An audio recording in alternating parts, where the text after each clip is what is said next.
Gente, boa noite. Vamos dar continuidade então ao estudo da noite, né? Hoje com o Livro dos Espíritos, continuando a introdução do Livro dos Espíritos, está acabando, e agradecendo a Jesus pela oportunidade de estar aqui, né? Eu não sei se todo mundo sabe, mas hoje espero que todo mundo tenha pagado aquela dívidazinha antiga, né? Que fala, dia de São Nunca, é hoje. Hoje é dia de São Nunca, 1º de novembro, né? Dia de Todos os Santos. Não é assim? Bom, vamos agradecer então a Jesus pela oportunidade, continuar o nosso estudo. Agradecer ao Delano, né, pelo estudo inicial.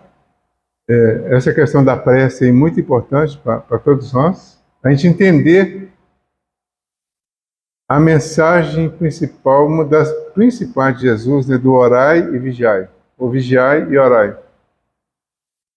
A oração a gente até já sabe fazer, mas quase sempre esquecemos da vigilância. A vigilância é a observação do que oramos e do que combinamos com Deus. A gente combina com Ele uma coisa e faz outra. Então a vigilância é para a gente combinar e fazer o que realmente combinou. Então na nossa continuação, nós estamos no item 17, que é preenchendo os vazios do espaço. É o último item da introdução do Livro dos Espíritos, né? Que é uma introdução feita pelo Kardec. Eu vou voltar lá no início. É um parágrafo só. O ceticismo, ou descrença, no tocante à doutrina espírita, quando não resulta de uma oposição sistemática interesseira, provém quase sempre de um conhecimento incompleto dos fatos, o que não impede algumas pessoas de liquidarem a questão como se a conhecessem perfeitamente. Pode-se ter muito espírito e até mesmo muita instrução e não se ter bom senso. Ora, o primeiro indício da falta de bom senso ou da falta de senso é a crença na própria infalibilidade. Muitas pessoas também não veem nas manifestações espíritas mais do que um motivo de curiosidade. Esperamos que pela leitura deste livro encontrem nesses fenômenos estranhos alguma coisa além de um simples passatempo. A ciência espírita contém duas partes. Uma experimental, sobre as manifestações em geral. Outra filosófica, sobre as manifestações inteligentes. Quem não tiver observado, senão a primeira, estará na posição daquele que só conhecesse a física pelas experiências recreativas, sem haver penetrado na ciência. Então, até aqui, é um fechamento aqui da conclusão, né? Então, ele está chamando a atenção para a necessidade de estudar os assuntos, de buscar conhecer a fundo. Ele cita aqui a questão da ciência. A ciência espírita tem duas partes, né? A experimental e a filosófica. A experimental é a parte que experimenta, que observa, que vê os fatos concretos. A filosófica é a que explica. Muita gente fica só no palpável, no visível, no fenômeno, e não atenta para o outro. É mais ou menos essa questão da prece, que é mais ou menos o contrário disso até. Na prece, a gente fica no filosófico, que é a repetição das palavras, mas não atenta para a experiência, que é a vivência daquilo que nós combinamos na prece. Na doutrina, veio acontecendo um contrário disso ao longo do tempo. Chega-se a doutrina pelo fenômeno. Por que eu vou lá no centro? Aí eu vou lá porque eu estou doente, porque eu estou com um processo obsessivo muito acentuado, eu já tentei de tudo, não resolvi nada em lugar nenhum, então agora eu vou lá para o centro espírita. Quer dizer, o meu último recurso, né, o centro espírita. Aí vem buscar o último recurso no centro espírita. Qual que é esse último recurso? Um fenômeno, um milagre, uma cura milagrosa. Chega aqui, participa do processo de tratamento, tem uma melhora, vai embora. Muitas pessoas fazem isso. Vem, participa do tratamento, melhora um pouco, vai embora.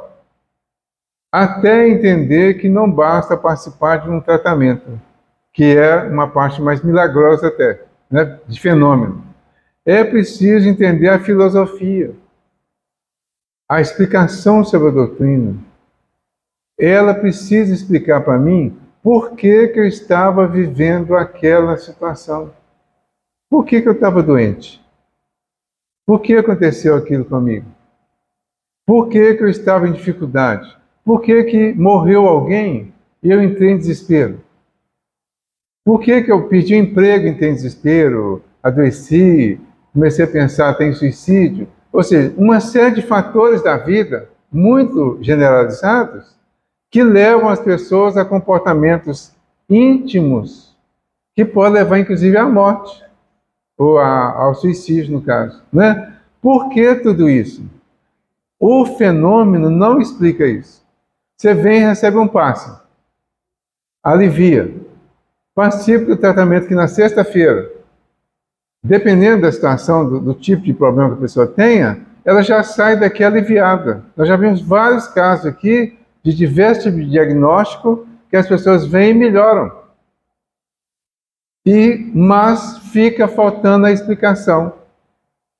No livro do André Luiz, lá no Missionários da Luz, tem um fato interessante, que é o capítulo 19, que fala sobre o passe.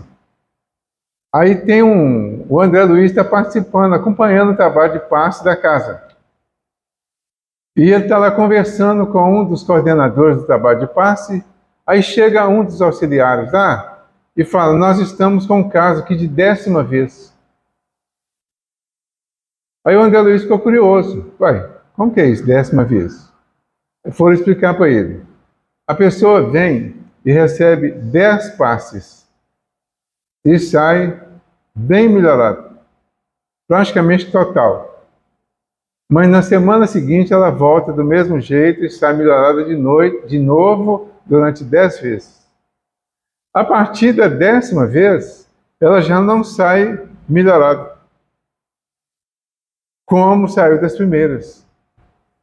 Mas por que a pessoa continuou repetindo a mesma coisa toda semana? Porque não entendeu a explicação.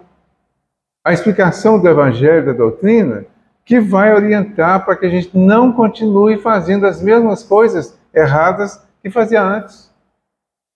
E isso é a autocura, é a que todos nós precisamos encontrar. A autocura. Eu preciso colaborar com a minha cura, com a ajuda que chega para mim. Se eu não colaborar, a espiritualidade vai fazer a parte dela, depois vai deixar para minha conta. Aí a dor vai ser maior até eu entender que eu preciso fazer alguma coisa na colaboração disso. E aí na sequência que ele fala, a verdadeira doutrina espírita está no ensinamento dado pelos espíritos.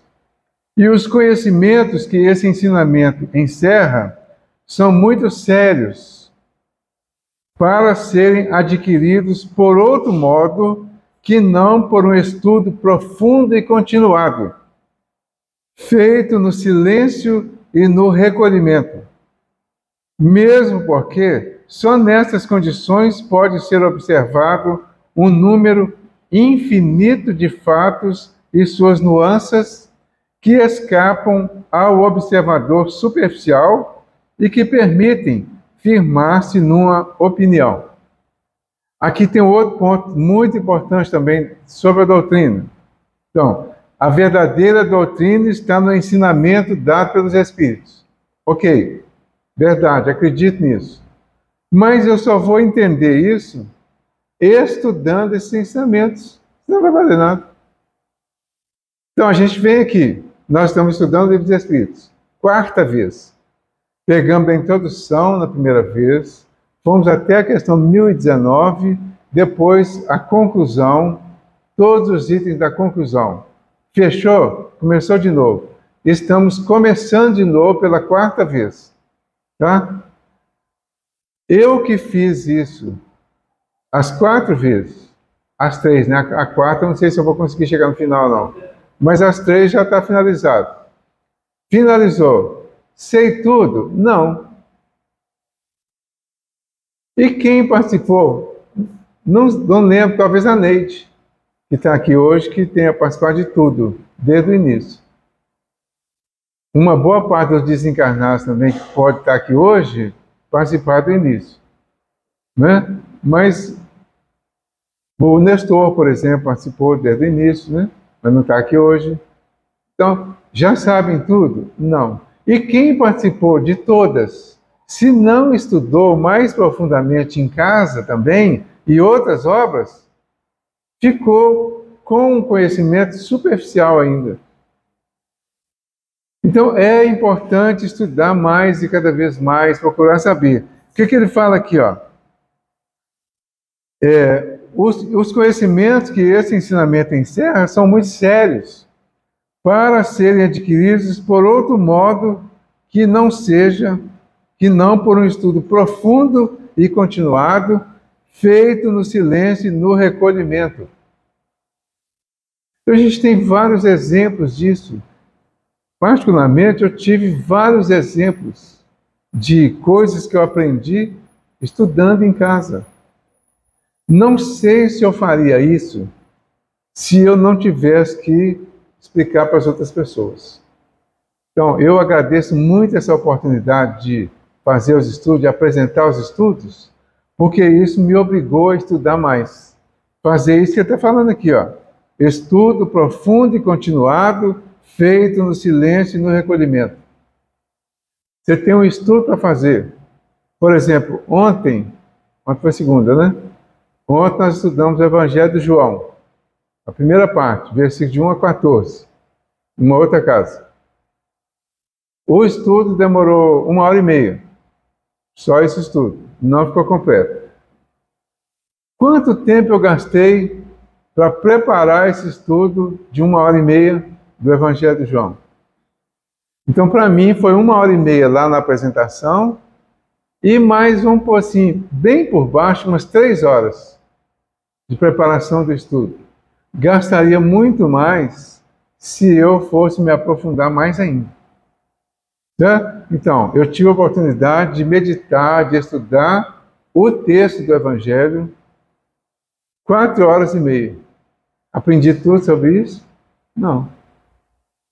Da mesma forma, o Livro dos Espíritos, a doutrina. Domingo, eu tive um estudo em uma outra casa. Foi sobre a parábola do samaritano, baseado no Evangelho segundo o Espiritismo. Quanto tempo eu gastaria para fazer um estudo da parábola do bom samaritano, baseado nos 3 primeiros itens do Evangelho, no capítulo 15? Mais ou menos, um mínimo de 3 horas para preparar esse estudo. Preparar o estudo, organizar, entender qual a sequência, qual a explicação que eu vou dar. Né? E depois, mais 1 hora lá na apresentação.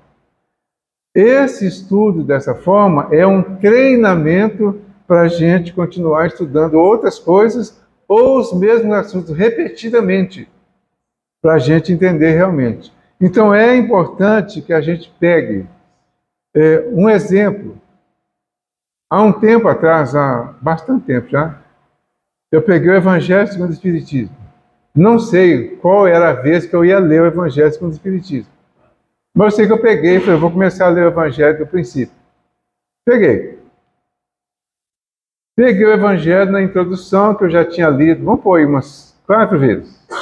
Peguei a introdução. A hora que eu estava lendo a introdução, lá no princípio dele tem lá, objetivo da obra. Aí eu atentei para o objetivo da obra e comecei a pensar, qual seria o objetivo da obra? Então, essa é uma certa dinâmica do estudo. Qual que é o objetivo da obra? Então, eu tenho que achar a resposta aqui nesse texto sobre o objetivo da obra. No texto, ele vai explicando que o objetivo da obra Evangelho segundo o Espiritismo é retirar o véu que oculta o ensino moral do Evangelho de Jesus, que vem agora sendo explicado pelos Espíritos. Vamos dizer assim, muito modestamente, né? Vamos dizer assim, eu descobri isso, faz de conta, né? Que eu que descobri, né? Quer dizer, foi eu que fiquei sabendo lá, certamente alguém me ajudou, né? Aí tá, descobri. Mais à frente, quando ele chega lá no levantamento do véu, ele fala que a obra, o Evangelho segundo o Espiritismo, ele foi organizado de uma forma sequencial e lógica. Ao invés de nos atermos à ordem cronológica, se ativeram mais a uma ordem lógica, de maneira tal que os temas surjam uns dos outros de uma forma complementar. Aí eu descobri um outro desafio aí. Então, eu preciso achar a lógica que o objetivo eu tinha achado já. Mas eu tinha que achar a lógica e tinha que achar essa sequência que não é cronológica, que é lógica. E esse roteiro que eles colocaram também no objetivo da obra, diz que o Evangelho é um roteiro para encontrar a felicidade. E esse roteiro estava nessa lógica que eles apresentam o Evangelho. Fui pesquisar um pouquinho mais e descobri, faz de conta que foi eu, tá, gente? Não estou dizendo que foi eu não, mas faz de conta, né? Só para a gente entender melhor. Descobri o quê? Porque, na verdade, era eu que estava estudando naquele momento ali, certamente assistido, né? O que eu descobri? Que a lógica estava na sequência dos capítulos do Evangelho segundo o Espiritismo. Oh, que interessante! Eu estou falando isso para sugerir para vocês, para despertar essa curiosidade. Pegar o Evangelho segundo o Espiritismo, na que cheguei em casa, né? Todo mundo tem, naturalmente, né? Cheguei em casa, pega o Evangelho segundo o Espiritismo, pega os capítulos para achar essa lógica. Eu achei rapidinho. Como? Fui ver. Primeiro capítulo. Não vim derrogar a lei ou destruir a lei. Primeiro capítulo. Primeira orientação para o espírito para iniciar uma nova caminhada. Eu não vim derrogar a lei. Vim cumprir. É a mensagem para mim, que eu preciso descobrir. Tá? Primeira orientação. Na sequência, no capítulo 2, vem assim: o meu reino não é deste mundo. Certo? É outra mensagem. Meu reino não é deste mundo. Jesus falou isso com Pilatos. Mas agora eu preciso assimilar isso para eu falar isso, para mim mesmo. Meu reino não é deste mundo. Eu tenho que pensar agora no reino espiritual.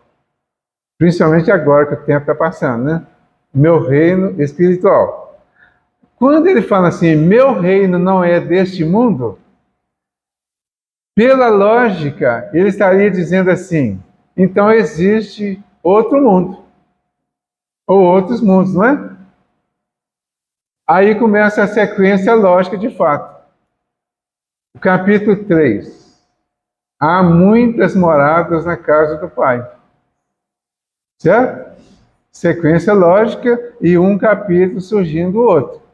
Há muitas moradas na casa do Pai. Aí ele fala dos mundos primitivos, mundos de prova e expiação, mundo de regeneração, mundos felizes e mundos celestiais. E diz que nós aqui na Terra estamos no mundo de prova e expiação. Ok? Significa o que é isso? Se estamos em mundo de prova e expiação, e o meu reino não é deste mundo, que é de prova e expiação, e existem os mundos celestiais, eu vou precisar chegar lá nesses mundos celestiais, não vou? Mas eu já passei dos 30, né? Há muito tempo. Já tendo passado, estando em prova e expiação, certamente nessa existência eu não vou conseguir atingir os mundos celestiais, né? Aí qual seria a pergunta? É o capítulo 4. Tá? Ninguém poderá ver o reino de Deus se não nascer de novo. É a sequência lógica. Como que eu vou atingir os mundos celestiais? Nascendo de novo, renascendo na mesma existência e renascendo em outras existências através da reencarnação. Tá lógica a sequência ou eu estou forçando? Tá lógico, não tá? Tá. Aí tem nascer de novo, vai falar de reencarnação e vai explicar todo o processo do renascimento, que foi a conversa de Jesus com Nicodemos. Aí vem o capítulo 5, parece que foge, né? O capítulo 5 vem, bem-aventurados aflitos. Pai, fugiu? Não, não fugiu, porque quando nasce de novo para continuar e para consertar. O conserto vai gerar a aflição. Só será feliz aquele que passar bem pela aflição. Então ele fala, bem-aventurados os aflitos. Os aflitos que passarem bem pela aflição por causa do renascimento para conserto, vão atingir a bem-aventurança. Certo?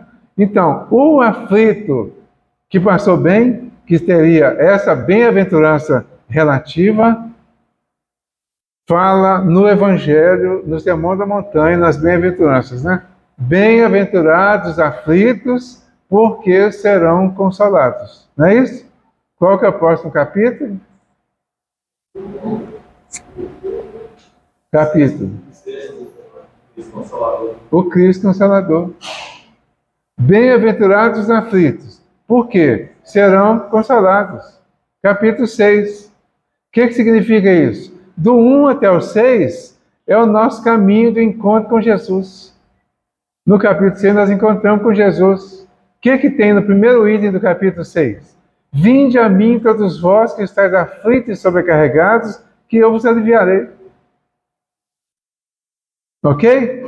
A partir daí, do 7 até o 10, são as bem-aventuranças, nos convidando à renovação íntima. A partir do 11, é o comportamento cristão baseado na renovação que você fez.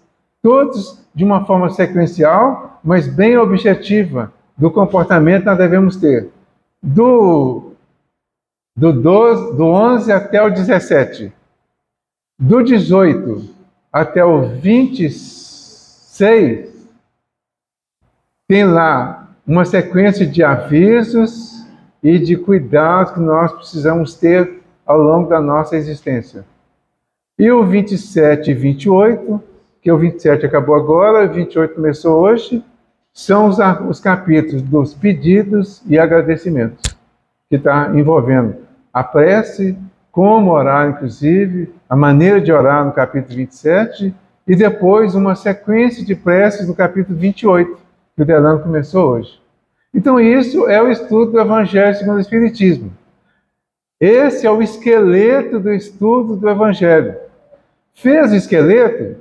Agora eu vou estudar cada conteúdo de cada capítulo, que ele vai me levar ao objetivo que o título do capítulo indicou. E isso é estudado ao doutrina espírita. Quanto tempo vai levar para estudar isso? Não sei, mas precisa ser estudado assim, com muito mais minúcia. Você pega, estuda, fecha tudo isso dessa forma. Quando você voltar lá na introdução de novo, você vai achar uma série de novidades. Vai descobrir uma série de coisas que você não tinha visto na primeira vez. Ou eu não tinha visto isso. Aí você vai lá, vai estudar de novo, e de repente você até muda essa sequência todinha, porque você achou coisas muito mais interessantes. Então não tem nada definitivo, não tem verdade pronta, não tem... Isso é a verdade fim? Não. Isso aqui é um princípio de verdade. É uma verdade relativa ainda. Nós só vamos encontrar a verdade total quando atingirmos a condição da pureza, que é o primeiro lugar da escala espírita. Só lá que nós vamos atingir. Mas para atingir, nós vamos ter que entender o Evangelho a ponto de colocá-lo em prática e ir ascendendo nas escalas dos mundos até chegar lá. Então, essa é a proposta que ele faz aqui, ó. Estudo profundo e continuado, feito no silêncio e no recolhimento. Não é aqui ouvindo só, não. Aqui é importante ouvir as palestras, ouvir áudios, vídeos, tudo que puder é importante. Mas chega um momento que nós temos que fazer a nossa parte. Tá? A explicação que outros dão ainda estão bem dentro daquela questão do milagre, a questão mais física, né? Não é ainda a questão de quando você retirou a própria conclusão pelo estudo que fez.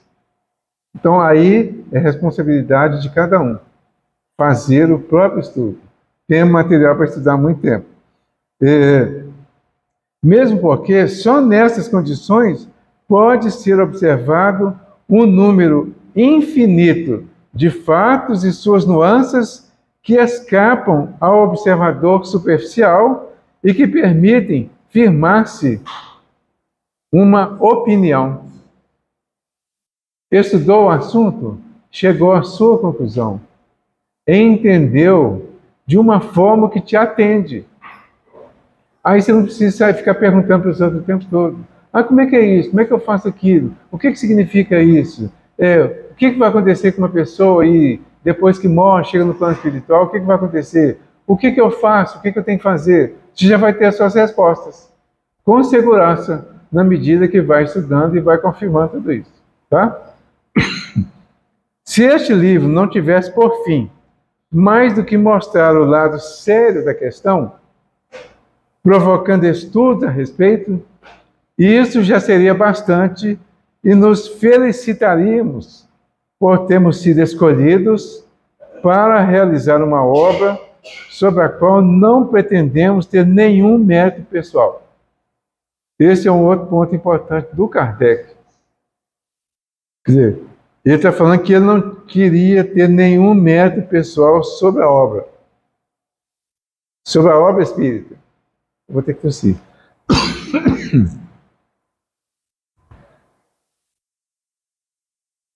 Pessoal, depois não tem, então você corta. Não é isso? Então tem que ter esse entendimento aqui, o estudo, o conhecimento, sem querer ter mérito pessoal.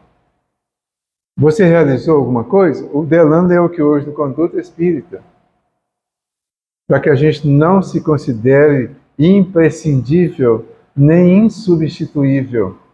Não existe imprescindível e não existe insubstituível. Existe importante. Todos nós somos importantes naquilo que fazemos. Certo? Então, cada um deve buscar sua importância no que faz. É uma importância íntima, pessoal e silenciosa. Por isso, ele, ao publicar o Livro dos Espíritos, ele propôs a mudança do nome. Né? Passou a usar um pseudônimo, o pseudônimo de Allan Kardec, que não é o nome dele. Né?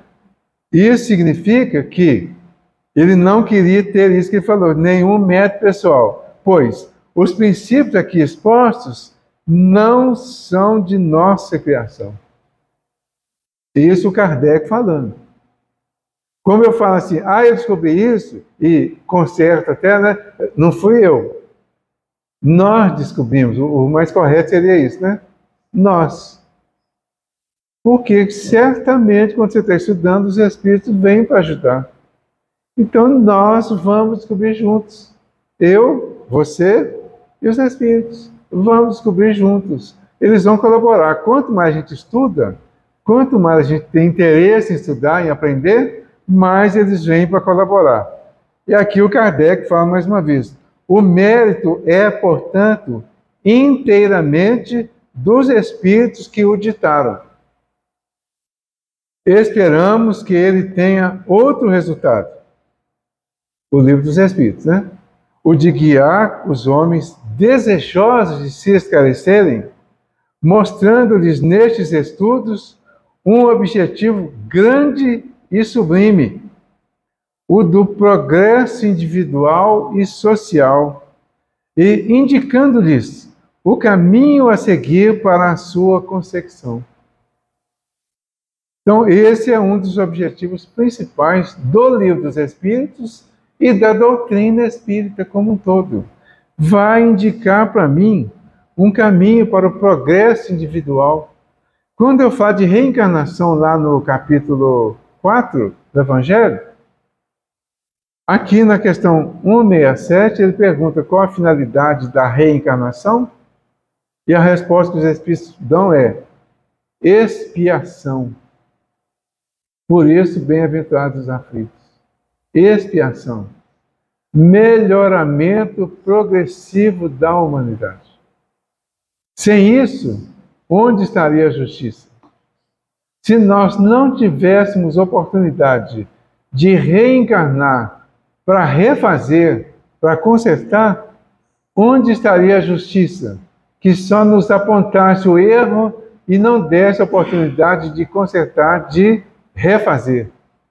Por isso, a reencarnação será uma repetição de existências tantas vezes quantas for necessário, até aprender, até fazer direito, que é a justiça divina sendo exercida nessa questão aí. Então, o que ele fala aqui? Nós teremos a oportunidade, e o grande objetivo desses estudos,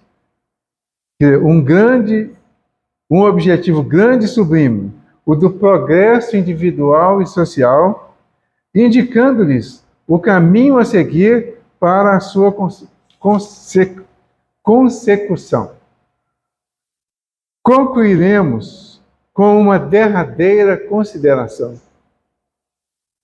Os astrônomos, sondando os espaços, encontraram na distribuição dos corpos celestes lacunas injustificáveis e em desacordo com as leis do conjunto.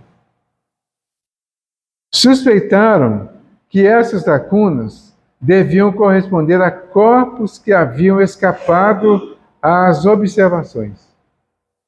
Por outro lado, observaram certos efeitos cuja causa lhes era desconhecida e disseram a si mesmos: ali deve haver um mundo, porque essa lacuna não pode existir e esses efeitos devem ter uma causa. Julgando então a causa pelos efeitos, puderam calcular os elementos e mais tarde os fatos vieram a justificar as suas previsões. Olha aqui o que ele foi buscar aqui numa viagem, né? Uma derradeira consideração, a dos astrônomos estudando o espaço universal e descobrindo ambientes concretos e vácuos. E no primeiro momento acharam que podia ter um erro aí, certo? Mas depois eles foram estudar mais profundamente e descobriram que estava tudo certo. Não descobriram tudo, mas descobriram que tinha muita coisa correta. Julgando então da causa pelos efeitos, puderam calcular os elementos e mais tarde os fatos vieram justificar as suas previsões. A partir de quê? De estudos, de observações. Quando fala de astrônomo, a gente pode lembrar lá do Galileu, né? Galileu Galilei. O Galileu foi impedido de dar continuidade aos estudos que ele tinha nessa área. Ele foi proibido. Por quê? Disseram que os estudos científicos que ele trazia contrariavam as conclusões religiosas, que eram baseadas na interpretação que faziam da Bíblia. Naquele tempo, naquele momento lá, eles entendiam que a Terra foi feita em 6 dias de 24 horas e que em um desses dias, o sétimo, Deus, depois de construir tudo, descansou. Certo? Então estava tudo pronto da forma como estava escrito na Bíblia. Quando chega um estudioso e vai trazer uma série de outras informações sobre a organização do universo, sobre a formação do universo, e a ciência veio trazendo isso gradativamente. Isso aparentemente contrariava as conclusões da religião, porque eram conclusões de que o mundo foi feito em 6 dias e meio, né? E Deus descansou no 7º e ficou tudo pronto. Mas eles vêm trazer informação de que teve muitos períodos de formação de tudo. Que existia um novo mundo desconhecido do lado de cima do universo, que não era só simplesmente Deus chegar e dividir céu em cima e terra embaixo, estava pronto. Então, como que os astrônomos, como que os cientistas descobriram? Estudando, pesquisando baseado nas informações que o próprio universo trazia, na organização, no funcionamento, na naturalidade que as coisas aconteciam. Então, primeiro você vê dia e noite. Se você conseguir medir o tempo, você vai conseguir dividir que o dia e a noite têm tempo de duração. Daí vai fazer a divisão do tempo, dos horários, né? Depois você vai entender que tem as estações. E as estações vêm em tempo certinho. Eles foram descobrindo tudo isso. Foram descobrindo a regularidade das coisas. Descobriram os efeitos. A partir dos efeitos, eles chegaram a muitas das causas. Hoje, quando nós pegamos as informações da ciência, elas não diminuem em nada o poder divino na construção do universo. Não diminui em nada. Só que a divisão foi em períodos. A palavra que usavam na época para falar dos períodos era a mesma que usavam para marcar tempo, hora. Então traduziram como hora, porque isso era aceitável naquele tempo, porque dava a Deus um poder muito maior. Tinha que passar a ideia de um Deus muito poderoso que construiu tudo isso em 6 dias, 7 dias. Certo? Mas depois se descobriu que ainda assim, dividindo naqueles períodos todos de formação das camadas, e cada uma vindo sendo sobreposta uma sobre a outra, e depois vem as camadas, a separação de água doce e água salgada, tudo aquilo ali organizado, e só depois disso vem a plantação, que como você vai ter planta sem terra apropriada e sem água, para que essa plantação se alimente daí.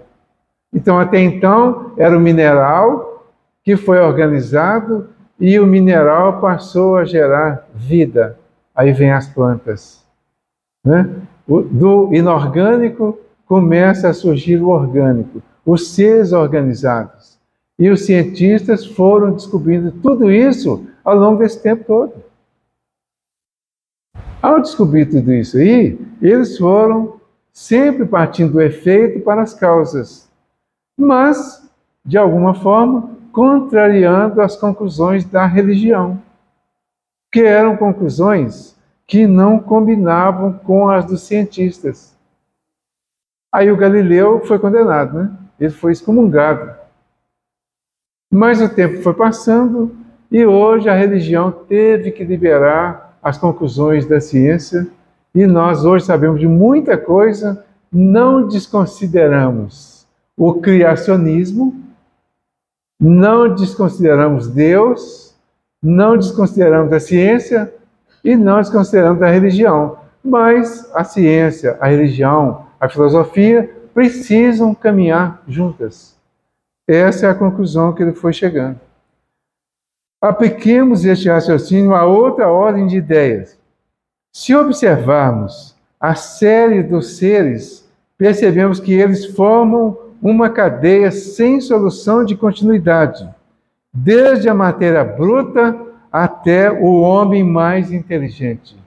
Então, quem pegar a Gênesis do Moisés, primeiro capítulo, que vai falar da criação, vai ver uma sequência lógica. Vai ver exatamente. Primeiro era o caos. Aí Deus, o que Deus falou? Faça-se a luz. Clareie tudo. Inicie um processo de clareamento para que haja entendimento.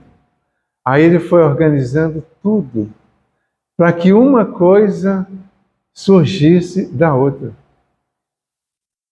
Quer dizer, só podia ter plantação, vegetação, se tivesse terra apropriada e tivesse água para alimentar esse processo aí.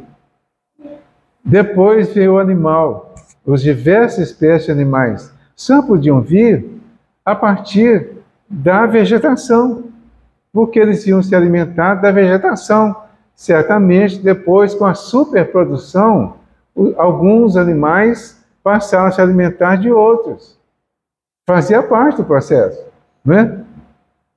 Depois de todas as espécies animais, é que surgiu a espécie humana. A espécie humana tinha que chegar em terra organizada, em vegetação organizada e em grupos animais organizados. E aí chegava o homem que ia reinar sobre tudo isso. Mas o homem é o resultado disso. O princípio inteligente que vinha passando por todo esse processo aí, ele chega no homem com toda a experiência necessária para dirigir todo o processo da formação anterior, para entender. E para, de alguma forma, tirar proveito de tudo isso aí. Aí o homem chega como o ser mais inteligente, né? Mais importante nessa fase da criação, aí inicia uma nova fase de vida. Então tudo isso é resultado de quê? Estudo. Não é conclusões precipitadas. É estudo. Estudos que nos deram condições de interpretar a Bíblia e entender que nas expressões da Bíblia não podíamos pegar só a letra para comparar com a conclusão da ciência. Que era preciso aprofundar um pouquinho mais e ir lá por trás da letra, lá no objetivo do Evangelho segundo o Espiritismo. Retirar o véu que oculta a essência do ensinamento. E aí, então é isso que hoje nós estamos aprendendo a fazer com mais propriedade. Retirar o ensino que está por trás da letra. Agora, sem ideias preconcebidas, mas permanece a necessidade do estudo, da pesquisa. Diz que ele falou aqui, ó, assentar cuidadosamente e buscar o conhecimento. Ok? Semana que vem nós continuamos. Eu queria sugerir uma prece.